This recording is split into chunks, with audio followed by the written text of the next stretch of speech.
بالله من الشيطان اللعين الرجيم. بسم الله الرحمن الرحيم. الحمد لله رب العالمين بارك الخلائق أجمعين، والصلاة والسلام على جميع الأنبياء والمرسلين، سيما من سمي في الآفاق بأحمد وفي الأرض بأبي القاسم محمد.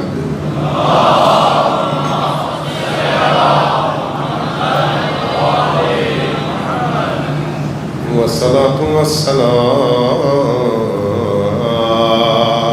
على أولاده الطيبين الطاهرين المعصومين الميامين، واللعنة الدائمة على أعدائهم أجمعين من يوم عداوتهم إلى قيام يوم الدين.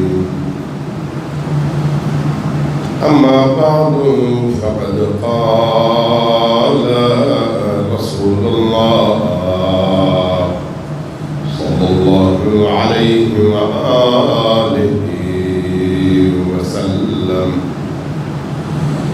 إن لقتل الحسين حرارة في قلوب المؤمنين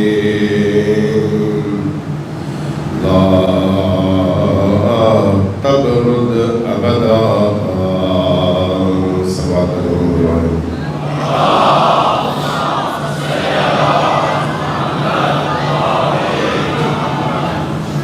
اللہ تبارک و تعالیٰ اس عزاداری سید الشہداء میں آپ کی تشریف آوری کو، آپ کی حاضری کو، آپ کے پیشنے کو، آپ کی سماعت کو، آپ کے غم کو، آپ کی عزاداری کو اپنی بارگاہ میں شرف قبولیت عطا فرمائے، اور ہم سب کو جب تک ہم جیتے ہیں حسینی بن کر جینے کی اور حسینی بن کر مرنے کی توفیق عطا فرمائے۔ جیسا کہ آپ کے علم میں ہے، اعلان بھی ہو چکا ہے کہ ان مجالس میں انشاءاللہ تعالیٰ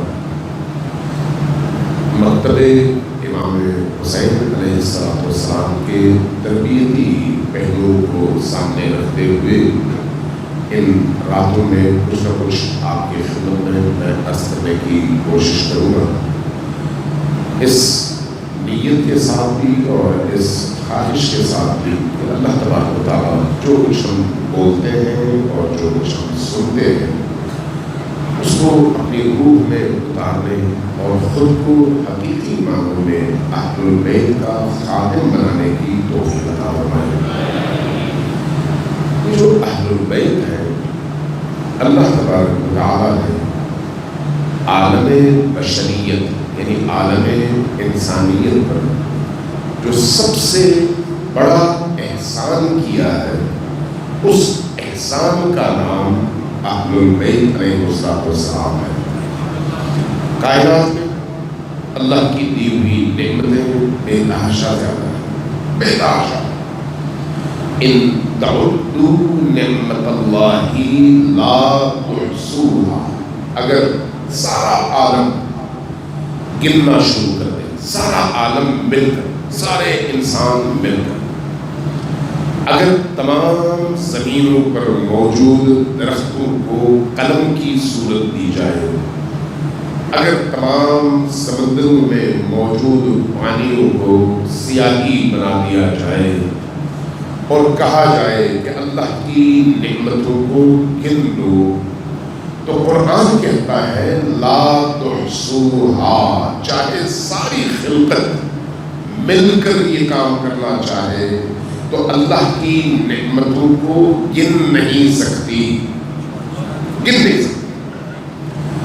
لیکن دوسری طرف وہی قرآن جو کہتا ہے ان تعدوا نعمت اللہ لا تحصوها، وہی قرآن کہتا ہے الیوم اکملت لکم دینکم واتممت علیکم نعمتی، میں نے آج کے دن اس نعمت کے ذریعے سے اپنی ساری نعمتیں کمال تک پہنچائی ہیں۔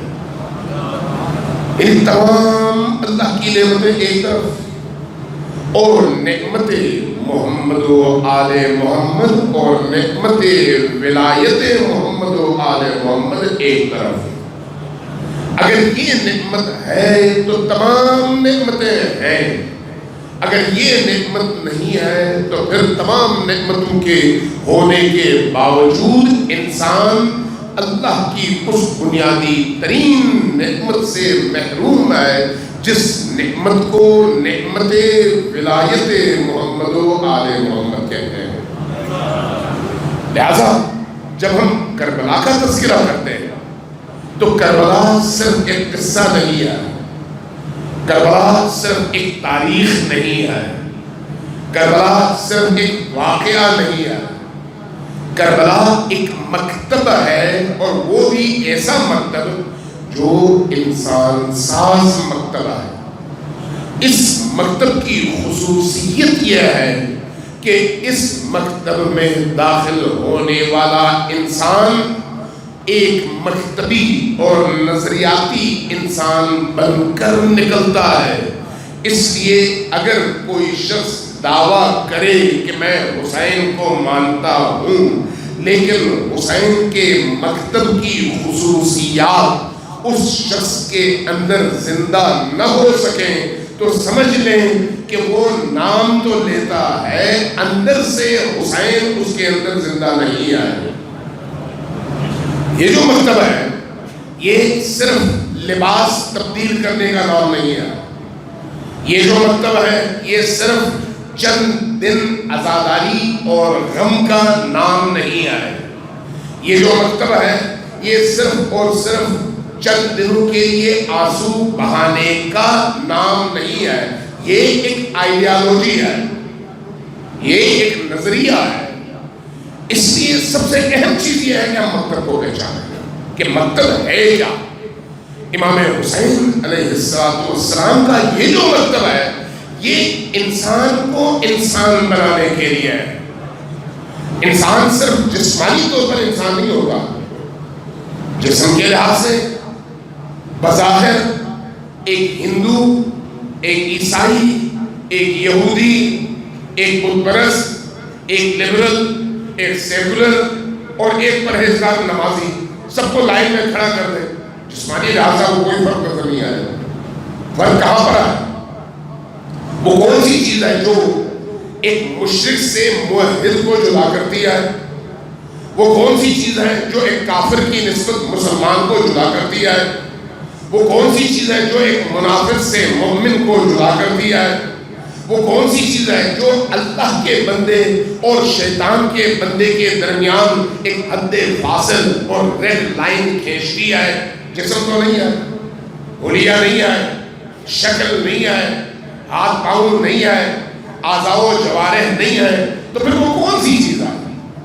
وہ ہے آپ کا نظریہ، وہ ہے آپ کی آئیڈیالوجی، وہ ہے آپ کا باطن، وہ ہے آپ کی زندگی کا وہ اسلوب جس کا آپ نے انتخاب کیا ہے، وہ ہے آپ کی زندگی کا ہدف، وہ ہے آپ کی زندگی گزارنے کے لیے جس رستے پر آپ قدم رکھتے ہیں اس رستے کا انتخاب۔ اگر مادی زندگی کے لحاظ سے دیکھا جائے تو ہر شخص بچہ پیدا کرتا ہے، چاہے ہندو ہو یا مسلمان، ہر شخص اس بچے کو کھلاتا پلاتا ہے، ہندو ہو یا مسلمان، ہر شخص اس بچے کی ضرورتیں پوری کرتا ہے، ہندو ہو یا مسلمان، ہر شخص اس بچے کو اعلیٰ تعلیم دلانا چاہتا ہے، ہندو ہو یا مسلمان، ہر شخص اس بچے کو اس کی ضرورت کی ہر چیز پہنچانا اپنی زندگی کا ہدف سمجھتا ہے، مسلمان ہو یا کافر، اس میں تو کوئی فرق نہیں ہے۔ وہ کون سی چیز ہے جو انسان کو اللہ کا اور شیطان کا بننے میں مدد بھی دیتی ہے اور جدا بھی کرتی ہے؟ وہ اس کی زندگی کا ہدف ہے کہ وہ کس چیز کو اپنی زندگی کا ہدف بناتا ہے۔ اس ہدف کے تعین کے بعد رستے متعین ہو جاتے ہیں۔ اس ہدف کے تعین کے بعد آپ منزل کی طرف بڑھنے والے رستے کی تشخیص کرتے ہیں اور اس پر قدم رکھتے ہیں۔ آپ نے یہاں سے کراچی جانا ہے، آپ کراچی جانے کے لیے پشاور کا رخ کریں گے تو کبھی کراچی پہنچ نہیں سکیں گے۔ آپ نے گلگت بلتستان کی طرف جانا ہے، بلوچستان کے رستے پر چڑھیں گے تو کبھی بھی بلوچستان پہنچ نہیں پائیں گے، اس لیے کہ آپ نے رستے کا انتخاب غلط کیا ہے۔ اب ایک مادی انسان اور ایک معنوی انسان، ایک خدائی انسان اور ایک شیطانی انسان، ایک حسینی انسان اور ایک یزیدی انسان میں فرق اگر جاننا ہے تو اس کی منزل کا تعین دیکھیں کہ وہ کہاں پہنچنا چاہتا ہے۔ اللہ تبارک و تعالیٰ نے اہل البیت علیہ السلام کی صورت میں ہمیں جس عظیم ترین نعمت سے نوازا ہے، یہ نعمت وہ نعمت ہے جو ہماری منزل کا بھی تعین کرتی ہے اور اس منزل تک پہنچنے کے رستے کا بھی تعین کرتی ہے۔ صلوات علی محمد و آل محمد۔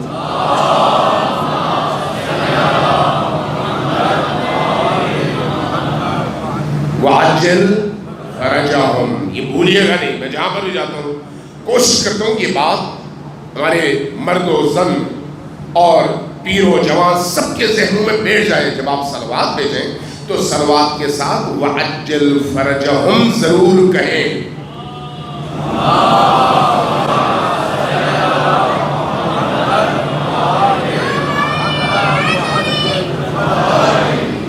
وَعَجِّلْ فَرَجَهُمْ کا کیا مطلب ہے؟ اللہ تبارک و تعالیٰ اس امام زمان جس کو مہدی دورہ کہتے ہیں اس کے ظہور میں جلدی فرمائے، یہ اس جملے کا مطلب ہے۔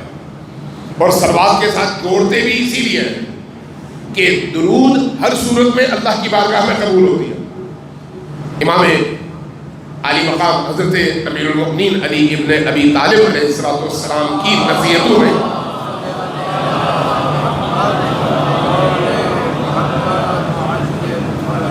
ایک نصیحت یہ ہے کہ جب کبھی تم اللہ کی بارگاہ میں دعا کے لیے ہاتھ اٹھاؤ تو دعا مانگنے سے پہلے بھی درود بھیجو، دعا مانگنے کے بعد بھی درود بھیجو، اس لیے کہ درود کا حکم اللہ نے دیا ہے اور جو تم اللہ کے حکم پر عمل کرتے ہوئے کام کرتے ہو اس کو وہ قبول کرتا ہے اور درود اللہ کی بارگاہ میں قابل قبول ہے۔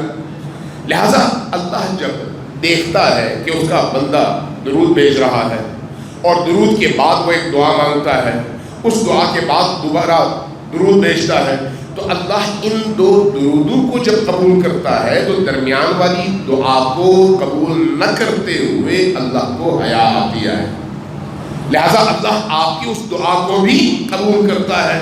اس لیے کوئی بھی حاجت ہو، کوئی بھی پریشانی ہو، کوئی بھی طلب ہو، اس طلب کے لیے پہلے درود بھیجیں، بعد میں طلب کریں، پھر اس کے بعد دوبارہ درود بھیجیں، انشاءاللہ تعالیٰ آپ کی ہر طلب پوری ہوگی۔ صلوات بھیجیں پر محمد و آل محمد۔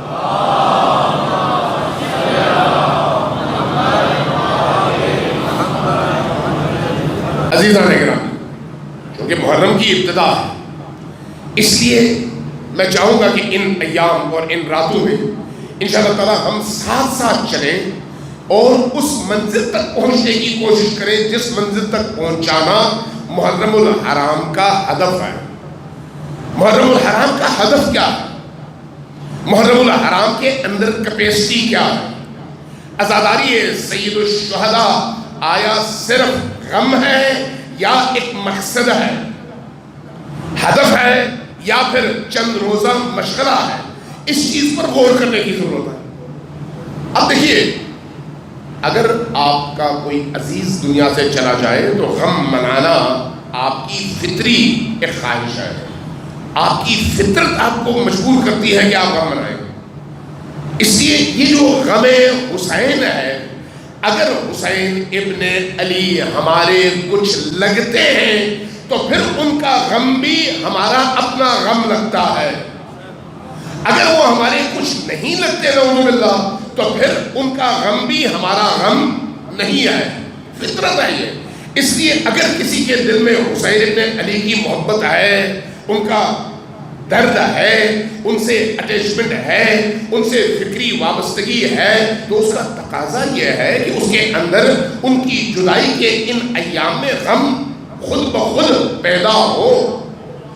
کل میں کہیں پر عرض کر رہا تھا کہ ذرا غور کیجئے گا اس بات پر کہ غم حسین ابن علی آیا عام غموں کی طرح سے ہے کہ کوئی عزیز دنیا سے گزر گیا اور اس کے گزرنے پر آپ چند دن مرحوم رہے اور اس کے بعد آپ کی روٹین کی زندگی شروع ہوئی، یا پھر اس میں کوئی خاص بات ہے، کوئی خاص کشش ہے.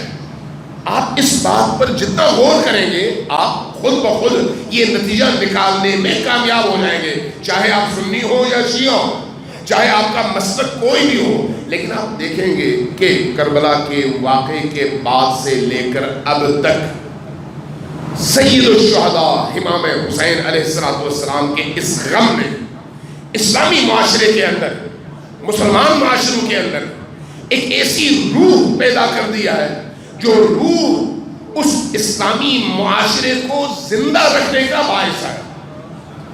اگر یہ غم اس اسلامی معاشرے سے نکل جائے تو وہ معاشرہ مردہ ہو جاتا ہے.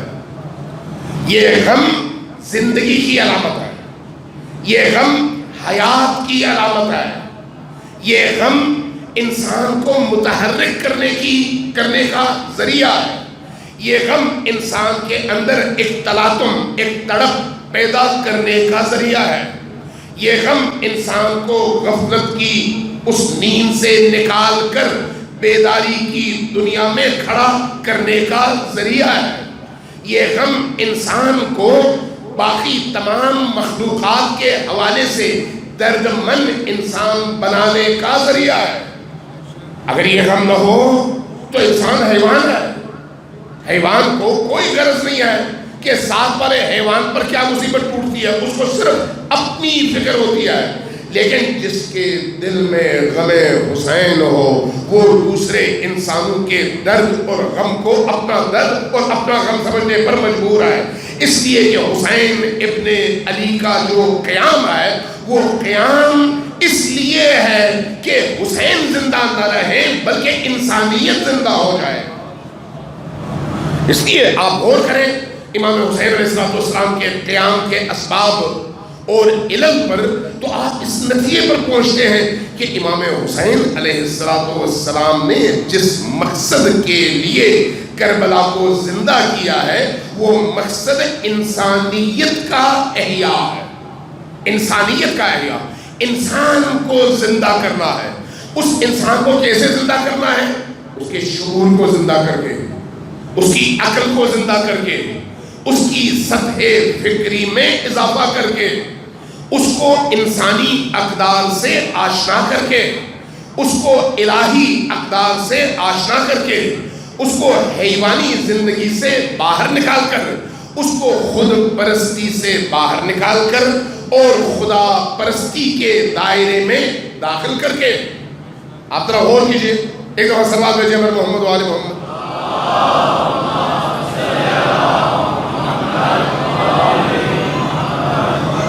ہم میں سے ہر ایک، آپ بھی، میں بھی، جتنے بھی لوگ ہیں، ہماری ایک زندگی ہے، محدود زندگی، اور اس محدود زندگی کے اندر ہم کھاتے بھی ہیں، پیتے بھی ہیں، شادیاں بھی کرتے ہیں، بچے بھی پیدا کرتے ہیں اور آگے زندگی کی آسائشیں تلاش کرتے ہیں اور اس کے لیے جد و جہد کرتے ہیں. یہ ساری کی ساری زندگی انسانی ہے یا حیوانی؟ حیوان بھی تو یہی کام کرتا ہے. حیوان میں اور ایک انسان میں فرق کیا ہے؟ حیوان اور انسان کے اندر جو حد امتیاز اور ریڈ لائن ہے وہ عقل ہے. یہ عقل ہے جو انسان کو حیوانی زندگی سے باہر نکال کر انسانی زندگی کا رستہ دکھاتی ہے. کربلا اس کی سب سے بڑی علامت ہے، سب سے بڑی علامت. سامنے والے لوگ بھی نماز پڑھتے تھے، کربلا والے بھی نماز پڑھتے تھے، سامنے والے بھی حاجی موجود تھے ان کے اندر، کربلا والوں کے درمیان بھی حاجی موجود ہے، سامنے والوں کے اندر بھی قبلے کی طرف رخ کرنے اور نماز پڑھنے والوں ہی کی فوج تھی، سامنے کربلا والوں میں بھی وہی لوگ تھے۔ فرق کیا ہے؟ فرق کیا ہے؟ ایک اور پہلو سے ذرا غور کیجئے، جب امام حسین علیہ السلام سے یزید نے ولید کے ذریعے سے بیعت مانگی تو اس وقت آیا حج ہوتا تھا یا نہیں ہوتا تھا؟ حج تھا؟ روزہ لوگ رکھتے تھے یا نہیں رکھتے تھے؟ رکھتے تھے۔ نماز بھی پڑھتے تھے یا نہیں پڑھتے تھے؟ پڑھتے تھے۔ زکوٰۃ دیتے تھے یا نہیں دیتے تھے؟ دیتے تھے۔ مسجدوں کے دروازوں پر تالے لگے ہوئے تھے یا مسجدیں کھلی ہوئی تھیں؟ کھلی ہوئی تھیں۔ جب یہ ساری چیزیں آزاد تھیں تو پھر وہ کون سی چیز تھی جس نے حسین ابن علی کو مجبور کیا کہ حسین اٹھیں اور یزیدیت کو للکاریں؟ وہ کون سی چیز ہے؟ اگر آج کے معاشرے پر اس کو منتبہ کر کے دیکھ لیں آپ، تو آج بھی جہاں جہاں آپ دیکھیں حج بھی جاری ہے، زکوٰۃ کا عمل بھی جاری ہے، خیرات کا عمل بھی جاری ہے، مسجدیں بھی آباد ہیں، عزاداریاں بھی ہو رہی ہیں، اور لوگ جلوس بھی نکال رہے ہیں، ماتم بھی کر رہے ہیں، مجالس بھی ہو رہی ہیں، تراویحاں ہو رہی ہیں، تبلیغی اجتماعات ہو رہے ہیں، حج کے اجتماعات منعقد ہو رہے ہیں، عمرہ لوگوں کا ہو رہا ہے، زیارتیں ہو رہی ہیں۔ کون سی چیز ہے جو اس زمانے میں نہ تھی جس کی وجہ سے حسین ابن علی کو اٹھنا پڑا؟ یہ ایک ایسا سوال ہے جس کے جواب کے اندر ہماری زندگی کا ہدف چھپا ہوا ہے۔ سبحان اللہ محمد وآل محمد۔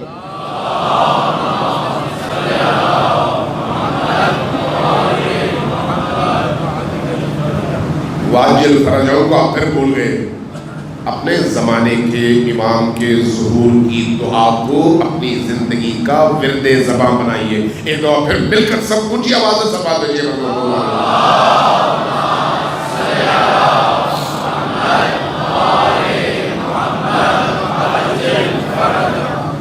دیکھیے، اگر صرف نمازوں، صرف روزہ رکھنے سے، صرف حج کرنے سے اسلام مکمل ہوتا ہو نا، تو پھر شیطان اور ابلیس کو راندے درگاہ بنانے کی کوئی ضرورت اللہ کو نہیں تھی۔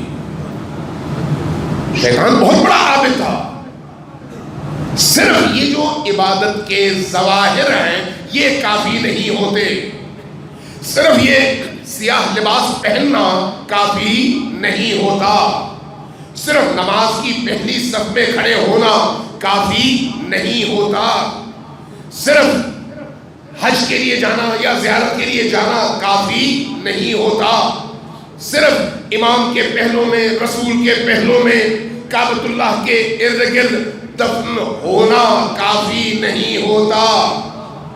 توجہ چاہیے آپ کی، تھوڑی سی توجہ دیں۔ میں آپ سے ایک بات پوچھوں، مدینہ میں ابو جہل دفن ہے یا نہیں؟ ہے یا نہیں؟ مکہ میں سرانے کفر، لشکر کفر، لشکر شرک سارے کے سارے دفن ہیں یا نہیں؟ صرف دفن ہونا اگر کافی ہو تو ان کو جنت میں ہونا چاہیے۔ توجہ ہے، صرف دفن ہونا کافی نہیں ہے۔ صرف یہ نہیں کہ مدینہ میں فلان دفن ہوا، مکہ میں فلان دفن ہوا، کربلا میں فلان دفن ہوا، بہت خوش قسمت تھا، نہیں۔ اویس قرنی یمن میں ہونے کے باوجود نبوی اور علوی ہیں، قریب نہیں ہیں، یمن میں ہیں، لیکن یمنی ہونے کے باوجود نبوی اور علوی ہیں، اور جو نبی کے کنارے پر رہتے ہوئے، نبی کے ساتھ رہتے ہوئے دل نبی کے ساتھ نہیں ہے، وہ قریب رہتے ہوئے بھی اتنے دور ہیں کہ ان تک نبی کا فیض پہنچ ہی نہیں سکتا۔ کیوں نہیں پہنچ سکتا؟ نبی کے فیض میں نقص ہے یا کوئی اور مسئلہ ہے؟ مسئلہ سمجھنے کی ضرورت ہے۔ آپ نے ذرا غور کیجیے گا، مرغی دیکھی ہے؟ آپ نے گھروں میں پالی بھی ہوگی، مرغیاں پالی ہوگی، آپ نے بطخ بھی پالے ہوں گے۔ بطخ کو پانی میں آپ ڈبو دیں اور نکال لیں، مرغی کو بھی پانی میں ڈبو دیں اور نکال لیں، دونوں میں آپ کو فرق کیا ملے گا؟ مرغی جب پانی میں ڈوبے گی اور نکلے گی تو بھیگ کر نکلے گی اور بیچاری بالکل سکڑ رہی ہوگی اور جا کے دھوپ میں بیٹھے گی اپنے آپ کو سکھانے کے لیے. لیکن جب بطخ کو آپ ایک دفعہ نہیں 100 دفعہ پانی میں ڈبو لیں نکالیں، وہ ویسے کا ویسے ہی ہے، اس پر کوئی اثر پانی کا نہیں ہوگا. یہ جو معارف دین ہے، اللہ کا کلام ہے، رسول کا کلام ہے، رسول کی سیرت ہے، اس سے بھی اثر اسی طرح سے ہے. جس میں ظرف ہے، جس میں کشش ہے، جس کے اندر یہ صلاحیت ہے کہ وہ اس کو قبول کر سکے، وہ اگر یمن میں بھی ہو تو اثر قبول کرتا ہے، اور جس کے اندر یہ کیفیت موجود نہیں ہے وہ ساتھ میں بیٹھ کر بھی محروم رہتا ہے. اس لیے یہ جو قریب اور دور ہونا یہ مکانی نہیں ہے مسئلہ، یہ مکانی نہیں ہے، یہ قلبی ہے، باطنی ہے اور خصوصیات کے لحاظ سے ہے. اب ان خصوصیات کے لحاظ سے اگر آپ کربلا والوں کی زندگی پر غور کریں تو کربلا میں جو لوگ حسین ابن علی کے ساتھ کھڑے نظر آتے ہیں ان کی زندگیوں کو آپ پڑھیں، آپ کو بڑی حیرت ہوگی. سامنے لشکر میں جو سب سے زیادہ ہم سب کی نگاہ میں مقبوض، قابل نفرت اور کریہ ترین، بدترین شخص ہے، کردار ہے، وہ کس کا ہے؟ فوراً آپ کی زبانوں پہ کس کا نام آتا ہے؟ جی کس کا؟ شمر ذوالجوشن کا. عمر صاحب کمانڈر تھا، شمر ذوالجوشن کا. شمر ذوالجوشن یعنی سب سے زیادہ پلید انسان، لیکن یہی پلید انسان علی کے لشکر میں بھی شامل رہا.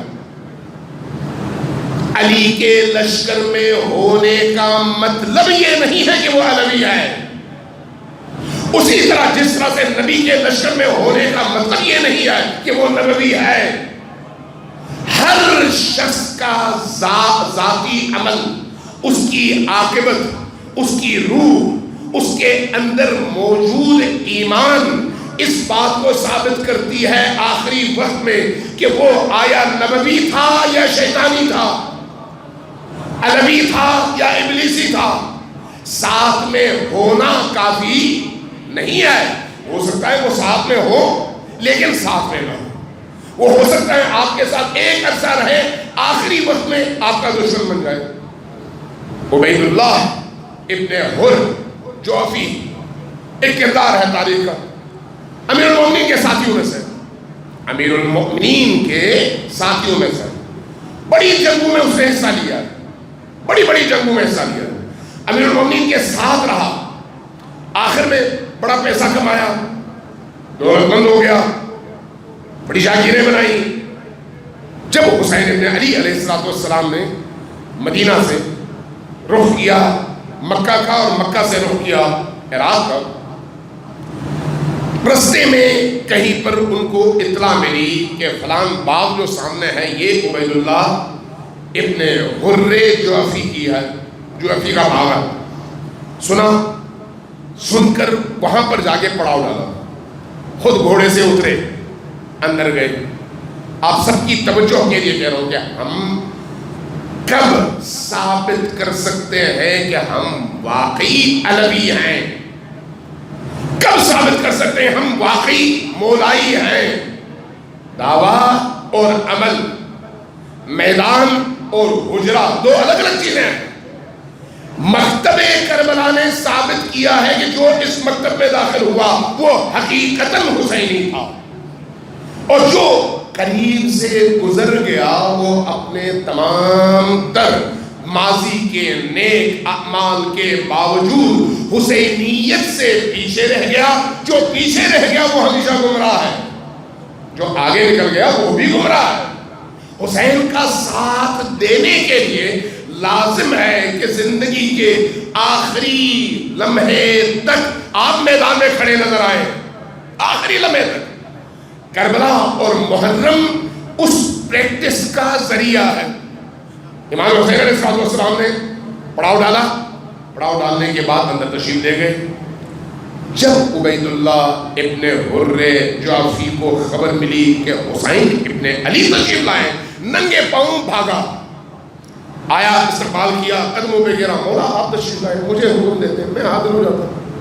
فرمایا کہ نہیں، آج مجھے تم سے کام تھا۔ تشریف لائے، بیٹھے، کہا کہ دیکھو میں کربلا کی طرف جا رہا ہوں، میں عراق کی طرف جا رہا ہوں، عراق کی طرف جا رہا ہوں، میرے یہ مقاصد ہیں، یہ اہداف ہیں، ان اہداف کے تحت میں نے قیام کرنا ہے، اس لیے میں آیا ہوں کہ تم چونکہ میرے والد کے ساتھی ہو، امیر المؤمنین کے لشکر کے بڑے اچھے سپاہی ہو، تمہارا ماضی بڑا شاندار ہے، تم نے بڑے جنگی کارنامے انجام دیے ہیں، تو آج مجھے اس تمہارے ماضی نے تمہارے پاس آنے پر مجبور کیا کہ اٹھو اور میرے ساتھ چل پڑو۔ غور سے سنیے گا، غور سے۔ وہ شخص عبید اللہ ابن جعفی، عبید اللہ ابن حر جعفی کچھ دیر خاموش رہا، کہا یا اللہ رسول اللہ، میری جان آپ پر قربان، میرا مال آپ پر قربان، میری ہر چیز آپ پر قربان، آپ نے حکم دیا ہوگا میں خود حاضر ہو جاتا، آپ نے اچھا کیا تشریف لائے، میری ایک مجبوری ہے، ورنہ میں ضرور آپ کے ساتھ چلتا ہوں، وہ مجبوری یہ ہے کہ میں نے بڑی مشکل سے یہ جاگیر بنائی ہے، اور اس میں اتنے بڑے بڑے درخت ہیں اور کھجور کے باغات ہیں، مختلف فصلیں میں نے اگائی ہیں، مختلف میں نے درخت میووں کے اور پھلوں کے درخت لگائے ہیں۔ اب مشکل یہ ہے کہ اگر میں یہاں سے نکل چلوں تو یہ ساری کی ساری محنت ضائع ہو جائے گی، تو میں یوں کرتا ہوں کہ اپنا گھوڑا آپ کو دیتا ہوں، اپنی تلوار آپ کو دیتا ہوں، آپ جائیے، میں یہاں پر رک جاؤں، اس سے میں فارغ ہو جاؤں۔ امام نے کیا فرمایا؟ امام اٹھے، کہا کہ اپنی تلوار بھی اپنے پاس رکھو، اپنا گھوڑا بھی اپنے پاس رکھو، میں تمہارے پاس چندہ مانگنے نہیں آیا، میں تمہارے پاس چندہ مانگنے نہیں آیا، میں جا رہا ہوں۔ فوراً پلٹا، یا رسول اللہ آپ ناراض ہو رہے؟ کہا نہیں، فرمایا کہ آپ میری ضرورت تھی، میں یہ چیزیں آپ کی خدمت میں پیش کر رہا ہوں۔ فرمایا نہیں، مجھے تمہاری ضرورت نہیں تھی، تمہیں اس رستے کی ضرورت تھی، ضرورت مند تم ہو، حسین ابن علی نہیں آئے۔ حسین ابن علی اگر آئے ہیں تمہارے پاس تو تمہیں اس دلدل سے نکال کر نجات کے ساحل تک پہنچانے کے لیے آئے ہیں۔ تم اگر اس نجات کے ساحل تک پہنچنا نہیں چاہتے تو پھر یہ جاگیر تمہیں مبارک ہو۔ نکلے بعد جیسے ہی نکلے پیچھے سے آواز آئی، اپنا رسول اللہ میری ایک گزارش ہے، ایک درخواست ہے۔ فرمایا بولو کیا درخواست ہے؟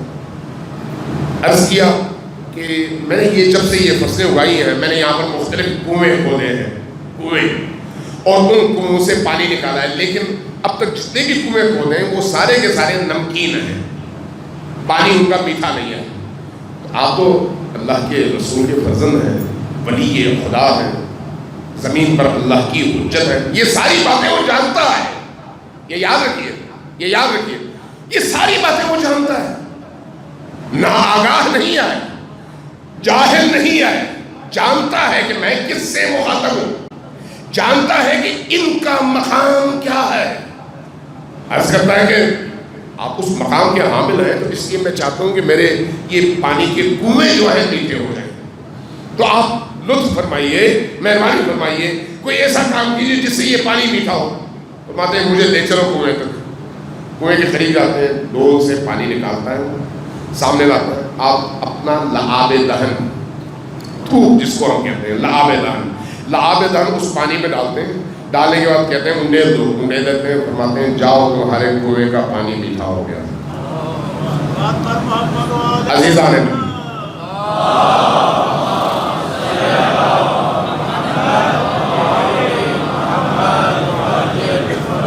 عزیزان، اب دو طرح کے مسلمان ہیں، دو طرح کے پیروکار ہیں۔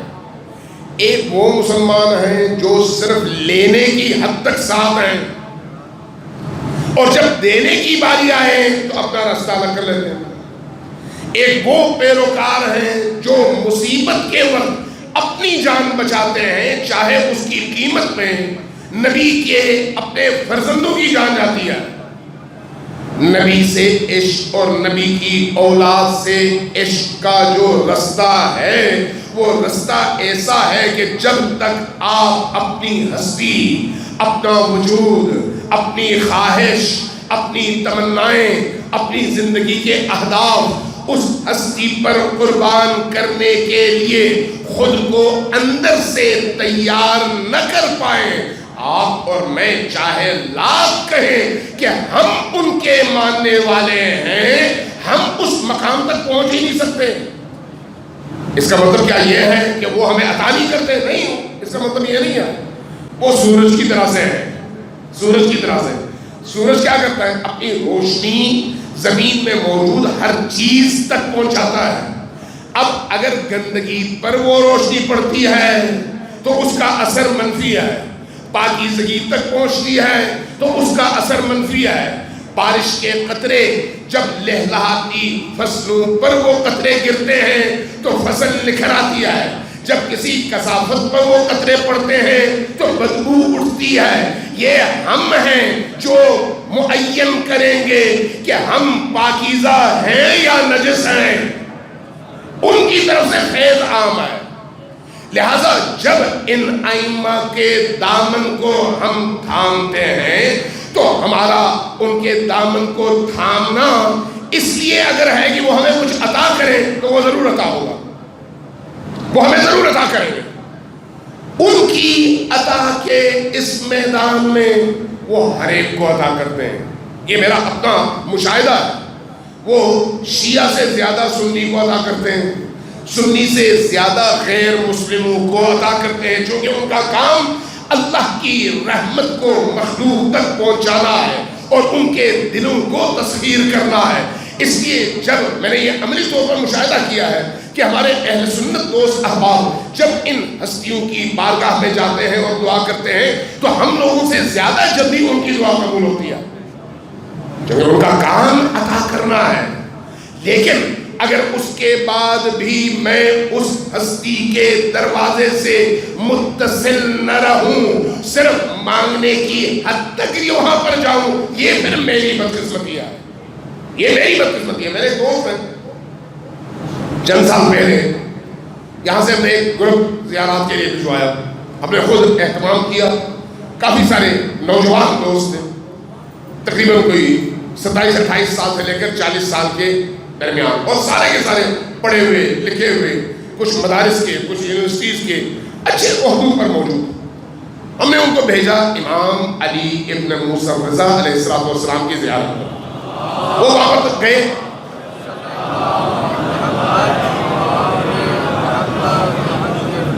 ایک ہفتے کا دورہ تھا، وہ دورہ کر کے واپس آئے، میں پھر ان کے ساتھ بیٹھا، ان سے کچھ گفتگو کی۔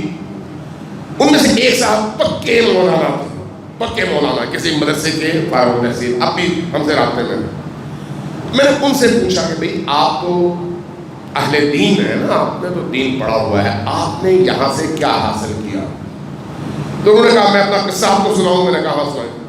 تو انہوں نے کہا دیکھیں میں مردان کے فلاں علاقے سے ہوں اور میری عمر اب 40 سال ہو چکی ہے، میری شادی کو 18 سال ہو چکے ہیں۔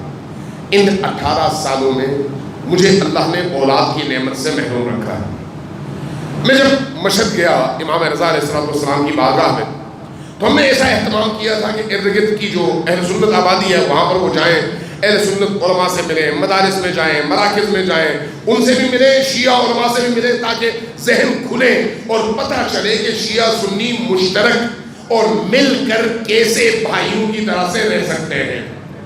یہ ہدف تھا بنیادی طور پر۔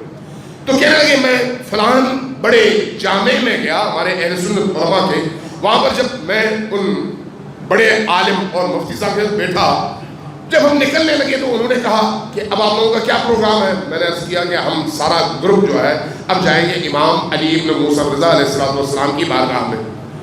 تو انہوں نے کہا اچھا ادھر جانا ہے تو پھر رکو۔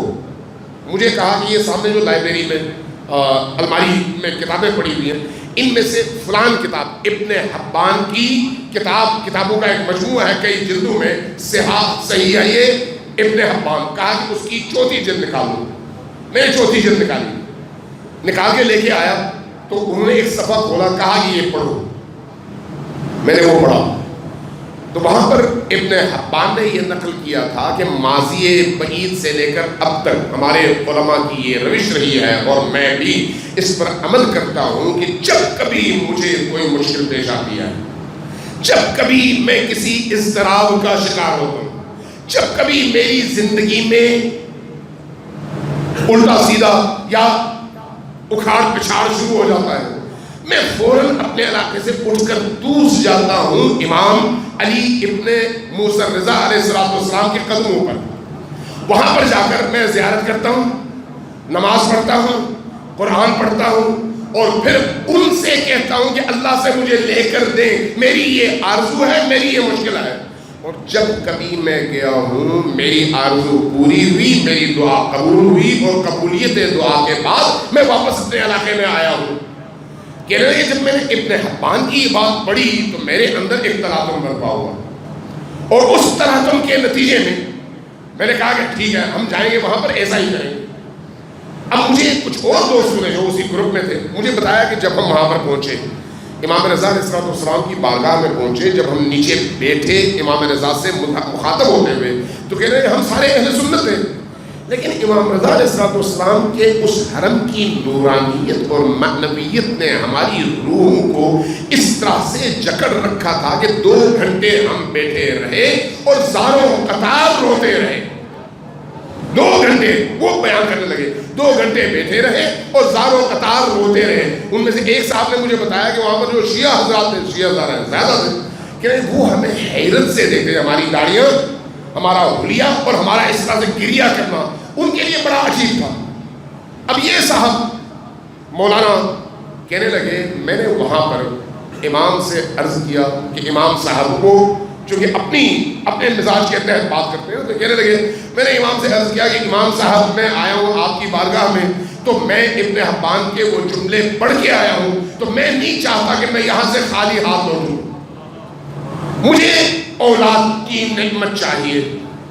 میں نے گریہ کیا، دعائیں کی، اپنی بیگم کو لکھا کہ میں یہاں سے دعا کر کے آ رہا ہوں اور مجھے یقین ہے کہ ہماری دعا قبول ہوگی. اس کے بعد کہتے ہیں میں واپس ہوٹل آیا، میں نے خواب میں دیکھا کہ امام رضا نے مجھے 2 بچے دیے، ایک بیٹا اور ایک بیٹی، اور اس کے بعد فرمایا یہ ہے اللہ کی طرف سے تمہارے لیے نعمت اور تمہاری دعا کی قبولیت. کہتے ہیں میں نیند سے بیدار ہوا، میں گھر آیا، 1 مہینہ گزرا، اگلے مہینے یہ شعبان کا مہینہ تھا، رمضان المبارک میں میری بیگم نے مجھ سے کہا کہ ڈاکٹر کے پاس چلتے ہیں. ڈاکٹر کے پاس گئے، ڈاکٹر نے تشخیص دی، کہا کہ آپ حاملہ ہیں، اور 9 مہینے کے بعد اللہ نے مجھے بیٹی دی. میں نے اس بیٹی کا نام رکھا بنت علی ابن موسیٰ الرضا کے نام پر، اور کہنے لگا کہ مجھے یقین ہے کہ اب مجھے بیٹا بھی ضرور ملے گا، اور جب بیٹا ملے گا تو میں اس کا نام رکھوں گا ابن علی. دیکھیے یہ جو ان ہستیوں کی طرف سے عطا ہے، یہ ہے سب کے لیے ہے، چونکہ وہ فیض عام ہے، وہ دروازے کھلے ہوئے ہیں. وہاں پر شیعہ سنی کی تفریق نہیں ہے، وہاں پر حتیٰ اگر یہودی بھی جاتا ہے حسین ابن علی کی بارگاہ میں عطا ہوتی ہے، اگر عیسائی بھی جاتا ہے عطا ہوتی ہے، اگر مسلمان بھی جاتا ہے عطا ہوتی ہے. لیکن سوال یہ ہے کہ عطا کو آپ اپنی نجات سمجھیں؟ نہیں، یہ نہیں ہے. عطا اور ہے، نجات اور ہے. نجات کی شرائط اور ہیں، عطا کی شرائط اور ہیں. عطا ہر ضرورت مند کو ہوتی ہے، کیونکہ یہ ہستیاں اللہ کی رحمت کا زمین پر مظہر ہیں. یہ ہستیاں یعنی نبی کریم علی مرتضیٰ، حضرت زہرا سلام اللہ علیہا اور اولاد زہرا سلام اللہ علیہا میں سے ہر امام اللہ کی صفات کا زمین پر محور اور مرکز ہیں. چونکہ وہ اللہ کی صفات کا مظہر ہے، اس لیے اللہ عطا کرتا ہے ان کے ذریعے سے، اللہ دیتا ہے ان کے ذریعے سے.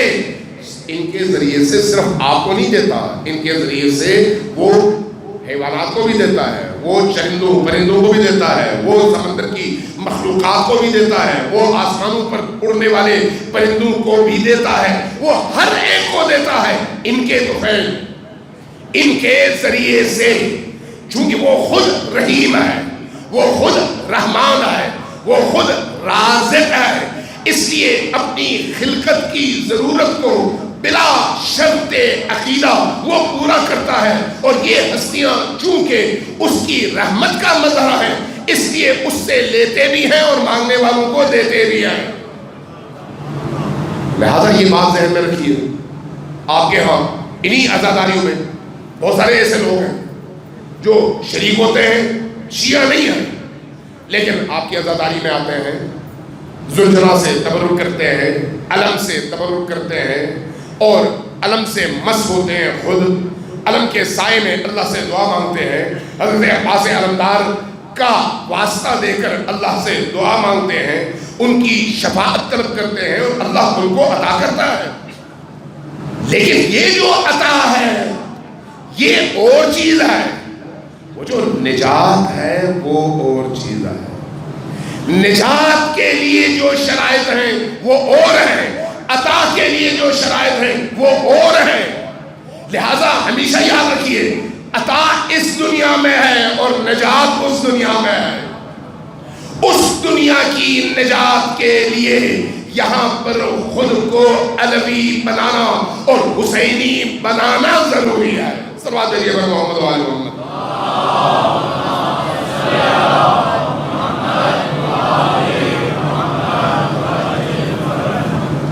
ایک اور پھر صلوات علیہ محمد و آل محمد۔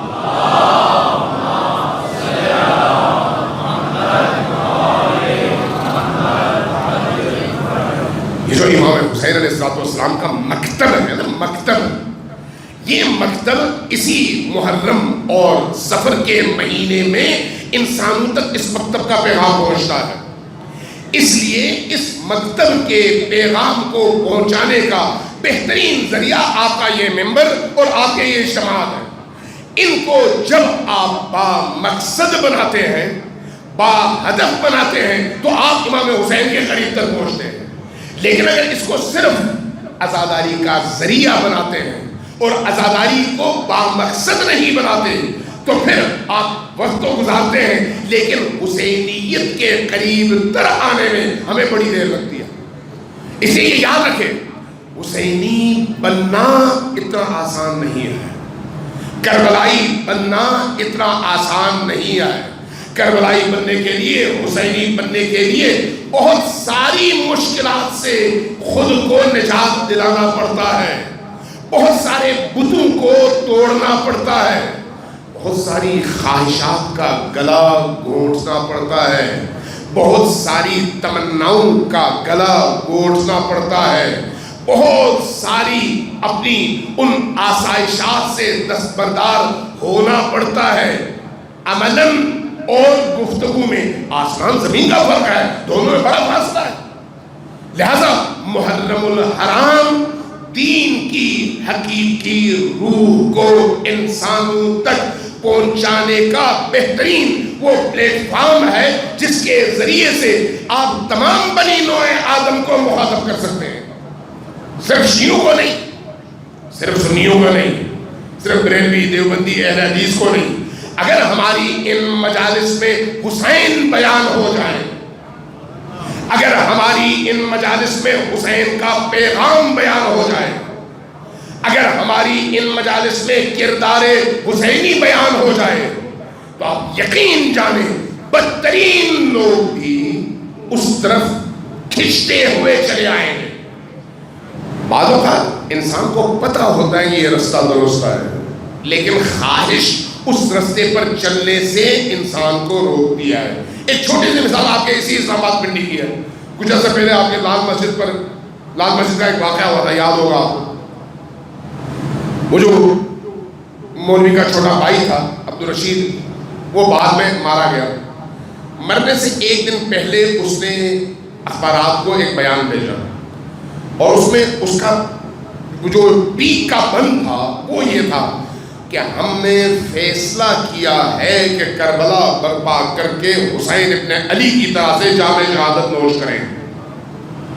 مجھے ذرا بتائیں، ساری عمر حسین والوں سے لڑتے رہے، ساری عمر کیوں لڑتے رہے؟ کیا ان کو نہیں معلوم تھا کہ حسین حق پر ہے؟ ہاں، کیا اس کے اپنے والد نے یزید پر اور یزید کی فضیلتوں پر لکھی ہوئی کتاب پر کیا مقدمہ نہیں لکھا؟ یعنی یزید کی طرفداری میں اس نے مقدمہ لکھا. جس مرکز سے یزیدیت کی پرچار ہوتی تھی اسی مرکز پر جب وقت آیا تو ان کو یزید یاد نہیں آیا، یاد آیا تو حسین ابن علی ہی یاد آیا. اس لیے کہ حسین ابن علی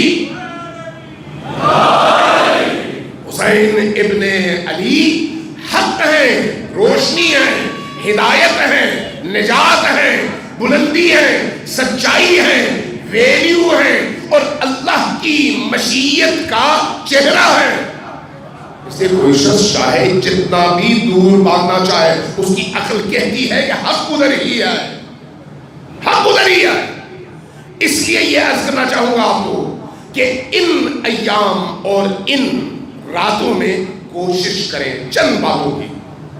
پہلی بات تو یہ ہے کہ جب ان مجالس میں تشریف لائیں، میں کہیں اور بھی یہ بات عرض کرتا ہوں، آپ سے بھی یہ بات عرض کروں گا چونکہ میں سمجھتا ہوں کہ ہم سب تک یہ میسج پہنچنا چاہیے. جب آپ ان مجالس میں آئیں تو وضو کر کے آئیں، چونکہ یہ پاکیزہ ترین مجلس ہے. یہاں پر آپ کا بیٹھنا عبادت ہے، یہاں پر آپ کا بیٹھنا آپ کو اللہ سے نزدیک کرتا ہے، یہاں پر آپ کا بیٹھنا آپ کی روح کی تطہیر کا ذریعہ ہے، یہ مکتب تربیت ہے. اس لیے جب آپ گھر سے تشریف لائیں تو وضو کر کے آئیں. دوسری چیز، جب گھر سے حسین ابن علی کی مجلس میں شریک ہونے کی نیت سے آپ نکلیں تو پھر یہ نیت کر لیں کہ حسین کے دشمنوں سے آپ دشمنی کریں گے اور حسین کے دوستوں سے آپ محبت کریں گے. یہ ارادہ کر کے آئیں. اور جب آپ یہ ارادہ کریں تو حسین ابن علی علیہ السلام سے ایک عہد کریں کہ مولا میں آپ سے پیار کرنے والوں سے پیار کروں گا چاہے انہوں نے میرے ساتھ شخصی طور پر کوئی زیادتی کیوں نہ کی ہو، ان کو آپ کی خاطر معاف کر رہا ہوں. یہ ہمارے اخلاقی رویے ہیں. اگر ان اخلاقی رویوں میں ہم حسین ابن علی سے اپنی کمٹمنٹ ثابت کر سکیں اور عہد کر سکیں کہ مولا آپ کے چاہنے والے ہیں، اس لیے میں اگر مجھ پر ظلم بھی ہوا ہو میں ان کو معاف کر دیتا ہوں. آپ کے چاہنے والے ہیں اس لیے اگر میرے ساتھ کوئی زیادتی ہوئی، حق تلفی ہوئی، میں ان کو معاف کر دیتا ہوں. اس کے نتیجے میں کیا ہوگا؟ جب ہم سب، یہ جو یہاں پر جتنے بھی لوگ بیٹھے ہوئے، ہم سب اگر یہی ارادہ کر کے نکلیں گے تو اگلے دن ہم اپنے آپس میں ایسے ہی ہوں گے جیسے شہد اور دودھ آپس میں حل ہو جاتے ہیں. ایسے ہو جائیں گے. جب میں آپ اور آپ مجھے معاف کر دیں گے کدورتیں ختم ہو جائیں گی. جب کدورتیں ختم ہو جائیں گی تو ہم پر جو سایہ ہوگا وہ سایہ حسین ابن علی کا ہوگا. اور حسین ابن علی دیکھ رہے ہیں، سن رہے ہیں، محسوس کر رہے ہیں. میری گفتگو ان تک پہنچ رہی ہے.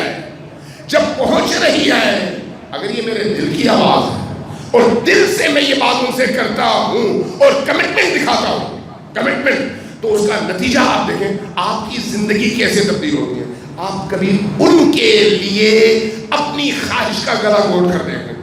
ایک دفعہ ان کے لیے اپنی خواہش، بہت مشکل کام ہے، آسان کام نہیں ہے، ان کے لیے اپنی خواہش کا گلا گھونٹ کر دیکھیں. آپ دیکھیں گے کہ اس کا اثر کتنا وسیع اور کتنا دیر پا ہے. یہ راتیں معمولی راتیں نہیں. یہ جو چاند کا نظر آنا ہے، محرم کے چاند کا، یہ چاند کا نظر آنا صرف مادی نہیں ہے کہ آپ کی آنکھ نے چاند کو دیکھا تو آپ کے دل میں غم پیدا ہوا، ایسا نہیں ہے، بلکہ یہ ایک نیچرل اور طبیعی سفر ہے. جیسے آپ خشکی سے دریا میں اترتے ہیں تو دریا میں اترتے ہوئے آپ کے کے کپڑے تر ہوتے ہیں، آپ کا بدن پانی کو محسوس کرتا ہے، اسی طرح سے جب آپ ذی الحج سے محرم میں داخل ہوتے ہیں تو اس عالم کے نظام میں تبدیلی آتی ہے، عالم کے نظام میں، عالمی نظام میں، معنوی حوالے سے، باطنی حوالے سے۔ ایسا نہیں ہے کہ آپ ظاہر کو دیکھ رہے ہوں اور آپ کی آنکھیں اس کو محسوس نہ کر سکیں، نہیں، ایسا نہیں ہے۔ اس لیے اس حقیقت کے ادراک کے لیے اپنے دلوں کو پاکیزہ کرنے کی ضرورت ہے، اس حقیقت کے ادراک کے لیے۔ اگر ان ایام میں ہو جائے، آپ اگر محرم کا چاند نظر آتا ہے تو محرم کا چاند دیکھتے ہی آپ کے دلوں میں غم کی ٹیسیں اٹھتی ہیں یا نہیں؟ آپ کے اندر ایک سوگواری کی کیفیت پیدا ہوتی ہے یا نہیں؟ آپ اگر دیہاتوں میں چلے جائیں تو لوگ اپنے گھر میں چارپائیوں کو الٹا دیتے ہیں، چارپائیوں پر سوتے نہیں ہیں، بستر پر سوتے نہیں ہیں، زمین پر سوتے ہیں۔ کیوں؟ غم کا اظہار، وہ جو اندر کا غم ہے، اندر کا غم۔ میٹھی چیزیں نہیں کھاتے، میٹھے اور اچھی غذاؤں سے اشتراک کرتے ہیں، کیوں؟ اندر غم محسوس کرنے کی وجہ سے۔ اگر آپ کے گھر میں کوئی موت ہو جائے خدا نخواستہ تو آپ کی بھوک مر جاتی ہے، آپ کی پیاس مر جاتی ہے۔ یہی کیفیت حسین ابن علی علیہ السلام کے اس غم کی کیفیت میں ہے کہ جب یہ چاند نظر آتا ہے تو چاند کے نظر آنے کے ساتھ ہی انسان کے اندر کی دنیا تبدیل ہو جاتی ہے، اندر کی دنیا۔ باہر کی دنیا تو ہوتی ہی ہے، چاہے ہماری آنکھیں اس کو دیکھیں یا نہ دیکھیں، لیکن انسان کے اندر کی دنیا بھی تبدیل ہوتی ہے۔ شرط یہ ہے کہ اس کے اندر کی دنیا پاکیزہ ہو، شرط یہ ہے۔ ہمارے استاد تھے آیت اللہ، مجتہد تھے، آیت اللہ تھے، اور فقہ پڑھاتے تھے، اصول پڑھاتے تھے۔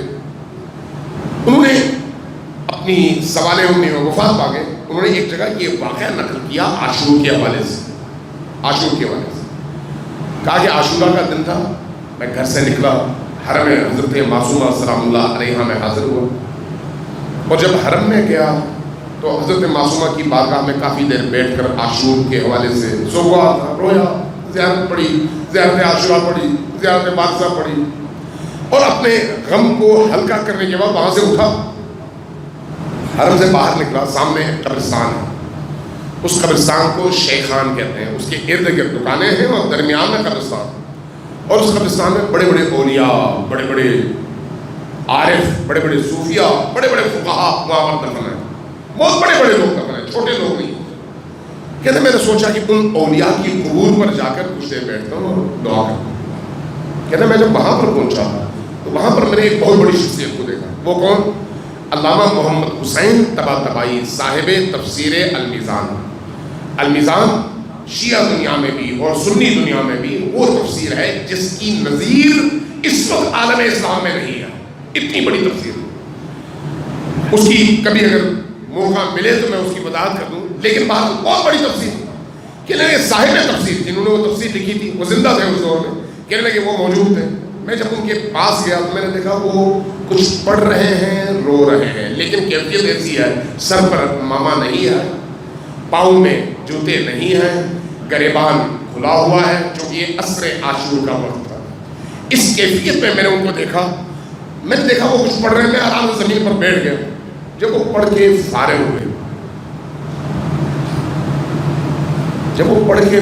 ہوئے، تو اس کے بعد میری طرف دیکھا، انہوں نے محسوس کر لیا تھا کہ میں ان کا شاگرد تھا، انہوں نے میری طرف دیکھا اور اس کے بعد فرمایا کہ جانتے ہو آج کون سا دن ہے؟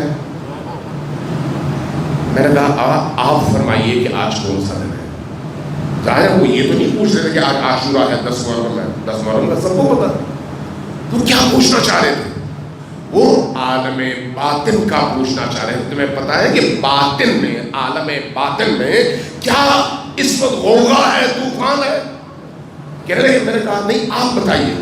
جب میں نے کہا آپ بتائیے، انہوں نے زمین سے تھوڑی سی مٹی اور سنگریزے اٹھائے، یوں اٹھا کے یوں کر کے میرے سامنے مٹھی کھولی تو میں نے دیکھا ان کے ہاتھ میں خون کے لوتھڑے تھے۔ جب میں نے یہ خون کے لوتھڑے دیکھے تو پریشان ہوا، میں نے کہا کیا بات ہے؟ فرمایا کہ یہ عالم باطن ہے، اس وقت عصر عاشور ہے، اور عصر عاشور میں اس وقت تمام عالم حسین علیہ السلام کے قتل کے غم میں خون کے آنسو رو رہا ہے، کائنات رو رہی ہے، صرف انسان نہیں، کائنات رو رہی ہے۔ یہ وہ حقیقتیں ہیں جو اس عالم کی خبر دیتی ہیں کہ وہ عالم کیسا عالم ہے۔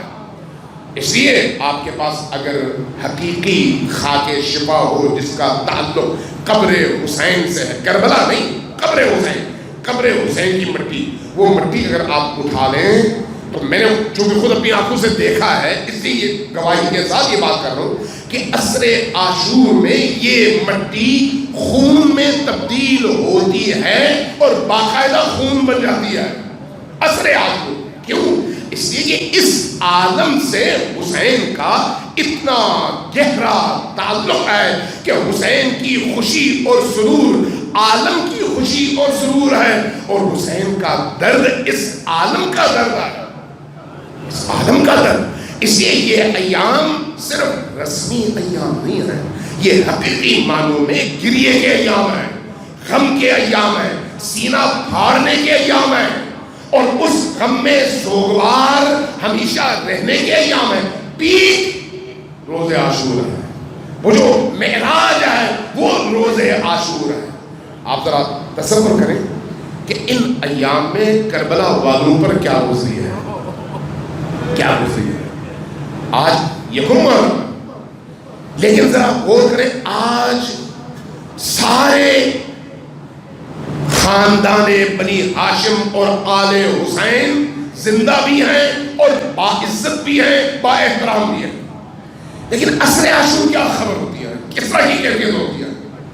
حمید ابن مسلم نے یہ واقعہ لکھا ہے، لیکن یہ واقعہ انسان جب سنتا ہے اور پڑھتا ہے تو تڑپ جاتا ہے کہ ایسا بھی ہو سکتا ہے۔ حمید لکھتا ہے کہ جب عاشور کا واقعہ ہو گیا، عصر عاشور میں ایک عجیب منظر دیکھا۔